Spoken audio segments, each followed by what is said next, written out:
بسم اللہ الرحمن الرحیم۔ السلام علیکم دوستو، اگر آپ لوگ مسلمانوں کی تاریخ کی تھوڑی بہت بھی سمجھ رکھتے ہیں تو یہ بات تو بڑی اچھی طرح سے جانتے ہوں گے کہ آخری پیغمبر یعنی حضرت محمد صلی اللہ علیہ وسلم جب ہماری اس دنیا سے ظاہری طور پر رخصت ہو گئے تھے تو ان کے بعد مسلمانوں کو ان کے خلیفہ یعنی ایک ایسے انسان کی ضرورت پڑی تھی کہ جو ان کی جگہ پر پوری مسلم دنیا کو لیڈ کر سکے، یعنی پوری مسلم دنیا کی سسٹم کو چلا سکے۔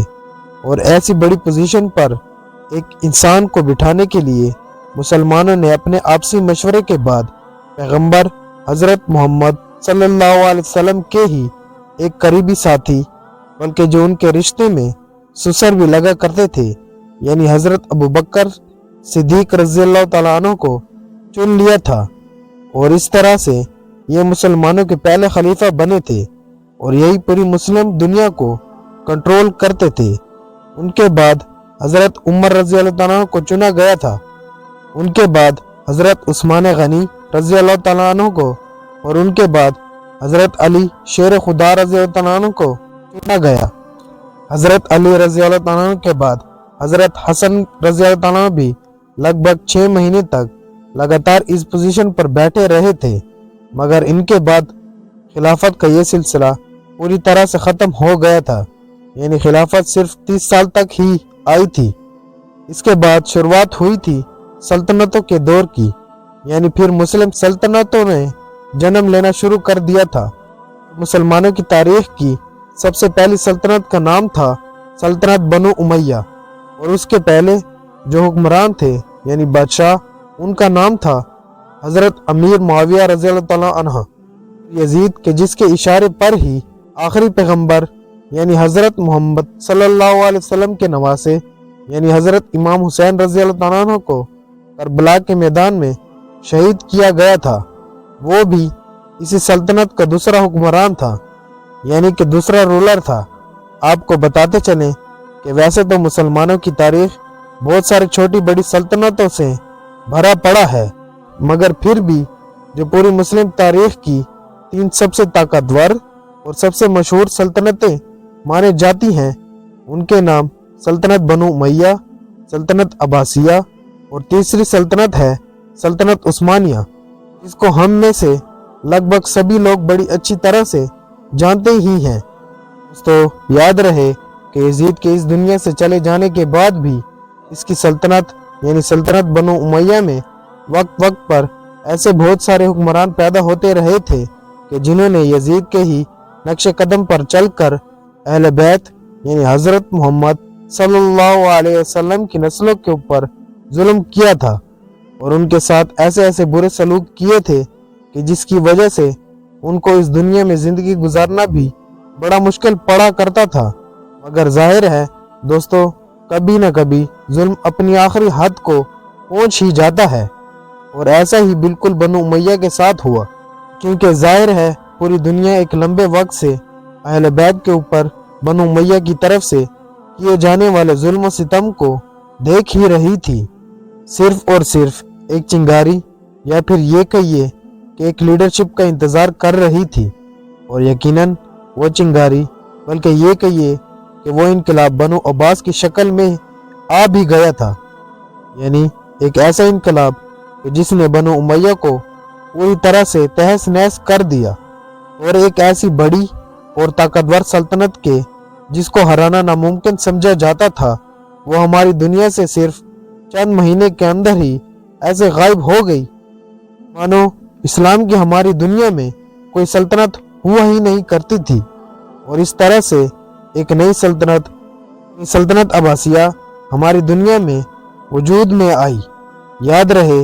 دوستو، جیسا کہ میں نے آپ کو پہلے بھی بتایا ہے کہ یہ جو سلطنت عباسیہ تھی، یعنی جو مسلم تاریخ کی 3 سب سے مشہور سلطنتوں میں سے ایک ہے، اس کی بنیاد ہی اس بات پر رکھی گئی تھی کہ یہ لوگ نہ صرف اہل بیت کے اوپر ظلم و ستم کو ختم کریں گے، بلکہ ان کو ایک اچھی اور عالیشان زندگی بھی دیں گے۔ ظاہر ہے وہ اہل بیت ہیں، یعنی حضرت محمد صلی اللہ علیہ وسلم کی نسل سے ہیں، اور ان سے زیادہ اس چیز کا कोई मुस्तहिक भी नहीं है। साथ ही साथ इस सल्तनत के कायम होने से पहले ही इसके बड़े बड़े लीडर्स की तरफ से ये वादा भी किया गया था कि वो अहले बैत पर होने वाले एक ऐसे जुल्म सितम का बनु उमय्या से बदला लेंगे। और जाहिर है इन्हीं वादों की वजह से ही मुस्लिम दुनिया में रहने वाले आम मुसलमानों ने इन लोगों का साथ दिया था। बावजूद इसके कि अगर वो इस चीज़ में नाकाम हुए तो बनु उमय्या के लिए ये बगावत मानी जाएगी और एक बागी की हैसियत से इन लोगों को कत्ल किया जाएगा। मगर दोस्तों ये मिशन कामयाब हुआ। बनु उमय्या का तख्ता पलट हुआ और उसकी जगह पर सल्तनत अब्बासिया ने राज करना शुरू कर दिया। और वादे के मुताबिक सल्तनत अब्बासिया ने काफ़ी हद तक अहले बैत को वो सब कुछ देने की कोशिश की कि जो उनको मिलना चाहिए था। मगर दोस्तों आपको जानकर हैरानी होगी और शायद ज़ोर का झटका भी लगेगा कि जिस सल्तनत अब्बासिया की बुनियाद ही अहले बैत की हिफाजत के वादे पर रखी गई थी, इसी सल्तनत अब्बासिया में आगे जाकर एक ऐसा बादशाह भी पैदा हुआ कि जिसने खुद ही अहले बैत के ऊपर जुल्म करना शुरू कर दिया। बल्कि सबसे ज़्यादा हैरानी की बात तो ये है कि इसकी तरफ से किया जाने वाला ये जुल्म सितम कोई हल्का फुल्का या फिर मामूली सा नहीं, बल्कि इतना ज़्यादा ख़तरनाक था कि इस दौर के लोगों को ये महसूस होने लगा था शायद अब बनु उमय्या से भी ज़्यादा ख़तरनाक दौर लौट आया है और अब न जाने अहले बैत के साथ क्या होगा। दरअसल दोस्तों मैं बात कर रहा हूँ इस अब्बासी खलीफा के बारे में कि जिसको तारीख में अबू जाफ़र मुतवक्किल अलीउल्लाह के नाम से जाना जाता है। इसको बहुत सारे मुस्लिम मौरखीन ने यजीद ऑफ बनु अब्बास भी लिखा है, यानी बनु अब्बास का यजीद। जाहिर है जैसे बनु उमय्या वाले यजीद ने हज़रत इमाम हुसैन रज़ी अल्लाह तआला अन्हु के ऊपर जुल्म सितम किया था, बिल्कुल उसने भी अहले बैत के ऊपर जुल्म सितम किया था। रिश्ते में ये एक मशहूर खलीफा यानी हज़रत हारून रशीद का पोता था जो अपने भाई की मौत के बाद खिलाफत के तख्त पर बैठा था। ये एक शराबी इंसान था जो हमेशा शराब के नशे में ही रहा करता था। शराब के साथ साथ ये ना सिर्फ बहुत ज़्यादा जालिम इंसान था बल्कि बदसीरत भी था। अहले बैत के साथ न जाने क्यों हद से ज़्यादा दुश्मनी रखा करता था। उसने एक हद से ज़्यादा जालिम इंसान को हिजाज यानी मक्का मदीना के इलाके का गवर्नर बनाकर यह ऑर्डर दे रखा था कि इस इलाके में कोई भी इंसान आले अबू तालिब के ऊपर कोई एहसान ना करे, यानी पैगंबर हज़रत मोहम्मद सल्लल्लाहु अलैहि वसल्लम के औलाद में से जितने भी लोग हैं इनको कोई भी मदद ना करे।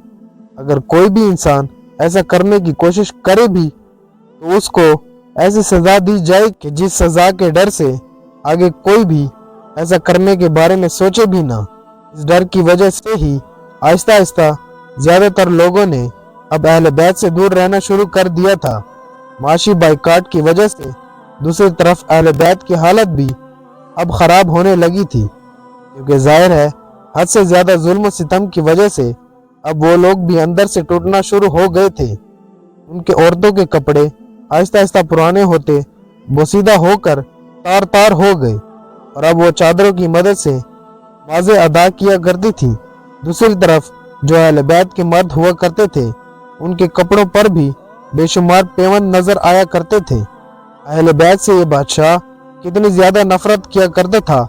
इस बात का अंदाजा आप लोग इस बात से भी लगा सकते हैं कि जब कभी भी ये अहले बैत से जुड़े किसी बड़े शख्सियत को याद किया करता था, वो बड़ी शख्सियत चाहे इस दौर में जिंदा हो या फिर इस दुनिया से रुखसत हो चुकी हो, ये हमेशा इनको बुराई के साथ ही याद किया करता था और नाम लेते वक्त अलग अलग तरह से इनको लानते भेजा करता था। उसने अपनी सारी हदूद को पार करते हुए अपने दौर में नवासा रसूल यानी हज़रत इमाम हुसैन रज़ी अल्लाह तआला अन्हु की कब्र को भी पूरी तरह से ख़त्म करने की कोशिश की और एक के बाद एक लगातार 17 बार इसने हज़रत इमाम हुसैन रज़ी अल्लाह तआला अन्हु की कब्रों को शहीद और मुसवार करवाया। ये जब कभी भी हज़रत इमाम हुसैन रज़ी अल्लाह तआला अन्हु की कब्र को ख़त्म किया करता था, लोग एक बार फिर से मिट्टी की मदद से जाकर इस कब्र को दोबारा तैयार कर दिया करते थे। यहाँ तक कि अब इसने हजरत हुसैन रज़ी अल्लाह अन्हु की कब्र पर हल चलवाया और उसके बाद वहां से पानी भी गुजरवा दिया, मगर लोग तब भी ना माने और एक बार फिर से हजरत इमाम हुसैन रज़ी अल्लाह अन्हु की कब्र पर हाजिरी देने पहुंच जाया करते थे। इसीलिए अब इसने परेशान होकर यह आर्डर जारी किया कि अब से जो भी हजरत इमाम हुसैन रज़ी अल्लाह अन्हु की कब्र पर जाएगा उसके हाथों को कटवा दिया जाएगा। उस खलीफा ने ऑफिशियली अपनी पूरी सल्तनत में यह ऐलान करवा दिया था। मुस्लिम हिस्ट्री में अभी तक सिर्फ 3 ही खलीफा हुए हैं, एक हजरत अबू बकर सिद्दीक रज़ी अल्लाह तआला अन्हु, दूसरे हजरत उमर फारूक रज़ी अल्लाह तआला अन्हु और तीसरा मैं खुद, यानी बाकी के किसी इंसान को ये खलीफा या फिर कुछ और माना ही नहीं करता था। दोस्तों, ये ऐसी महफिलों को बड़ी शौक के साथ ऑर्गेनाइज किया करता था, अहले बैत को गालियां दी जाती थी या फिर किसी भी तरह से इनके ऊपर जुल्म सितम की बात की जाती थी। हालांकि दोस्तों, ये भी याद रखने वाली चीज है कि इसकी सल्तनत का ज्यादातर दौर कुदरती आफतों की लपेट में रहा। इसकी सल्तनत के दौर में न सिर्फ खतरनाक जल्जले आए बल्कि सूखा भी पड़ा। हैरानी की बात तो यह है कि इसके दौर में कुछ इलाकों में आसमान से पत्थरों की बारिश भी हुई थी, मगर इन तमाम चीज़ों के बावजूद भी कभी भी अपनी हरकतों से बाज नहीं आया। इसी के दौर में ही इराक में मुर्गी के अंडों के बराबर ऐसे खतरनाक ओलों की बारिश भी हुई थी कि जिसकी वजह से कई बस्तियों की बस्तियां ही जमीन बोस हो गई थी और सैकड़ों लोगों को अपनी जान गंवानी पड़ी थी। और इसी के दौर में ही एक ऐसा खतरनाक जल्जला भी आया था कि जिससे निशापुर, खरासान, असफहान, तबरस्तान जैसे बहुत सारे इलाके पूरी तरह से ही हिल गए थे और उसमें भी हजारों लोगों को अपनी जानें गंवानी पड़ी थी। हैरानी की बात यह है कि ये इंसान अपने सरदारों की छोटी से छोटी गलतियों को ढूंढने की कोशिश किया करता था ताकि इनकी वजह से ये इनको भयानक से भयानक सजा दे सके और बाद में इनके माल और औरतों पर कब्जा कर सके। उसने अपने दौर में अपनी सल्तनत में रहने वाले गैर मुस्लिमों को भी बहुत ज़्यादा परेशान किया। इसके दौर में गैर मुस्लिमों के लिए ये ज़रूरी था कि वो अपने गले में लकड़ी के पट्टे पहने, वो घोड़ों पर सवार नहीं हो सकते थे। इसके अलावा उनके घर भी छोटे होने चाहिए। गैर मुस्लिमों को ऐसे कपड़े पहनना भी ज़रूरी कर दिया गया था कि जिन कपड़ों की मदद से वो आसानी से दूर से ही पहचाने जा सके कि वो मुसलमान नहीं बल्कि गैर मुस्लिम हैं। इतना ही नहीं दोस्तों, इस जालिम बादशाह ने गैर मुस्लिमों के ऊपर अलग अलग तरह की न जाने कितने टैक्सेस भी लगा दिए थे, जिसकी वजह से ये लोग बहुत ज़्यादा परेशान रहा करते थे। दोस्तों, वैसे तो इस खलीफा के हरम में लगभग 4000 के करीब कनीज़ें मौजूद थी, मगर जिस कनीज़ से ये इंसान सबसे ज़्यादा मोहब्बत किया करता था, बल्कि ये कहिए कि जो कनीज़ इसकी सबसे ज़्यादा करीबी थी, वो दरअसल एक हबशा औरत यानी कि एक काली औरत थी। और इसकी मोहब्बत का ही नतीजा था कि जालिम बादशाह अपने बाद इसके बेटे को ही एक अगला खलीफा यानी अगला सल्तनत का हुक्मरान भी बनाना चाहता था। मगर जब इस बात की खबर इसके दूसरे बेटे कि जिसका नाम अल-मुंतसर था, वो जो कानूनी तौर पर इसका अगला वारिस यानी अगला खलीफा बनने वाला था, इसको पता चला तो उसकी और उसके बाप के बीच अनबन शुरू हो गई। और नतीजा ये हुआ कि एक दिन भरे दरबार में यानी सब लोगों के सामने ही उस जालिम बादशाह ने अपने बेटे अल-मुंतसर को ना सिर्फ गालियां दी बल्कि झड़पते हुए दरबार से ही बाहर निकाल दिया। जाहिर है ये इसके बेटे यानी अल-मुंतसर के लिए बहुत बेइज्जती की बात थी, इसीलिए उसने अपने बाप से इंतकाम लेने का फैसला किया। और एक दिन जब ये जालिम बादशाह रात का खाना खाने के बाद शराब के नशे में चूर था, तो उसके ही बेटे यानी अल-मुंतसर ने अपने कुछ दोस्तों के साथ मिलकर इसको कत्ल कर दिया। और इस तरह से तारीख का ये एक जालिम बादशाह अपने ही बेटों के हाथों से पूरी तरह से ख़त्म हो गया। जज़ाकल्लाह। अगर वीडियो अच्छी लगी तो वीडियो को लाइक कर दें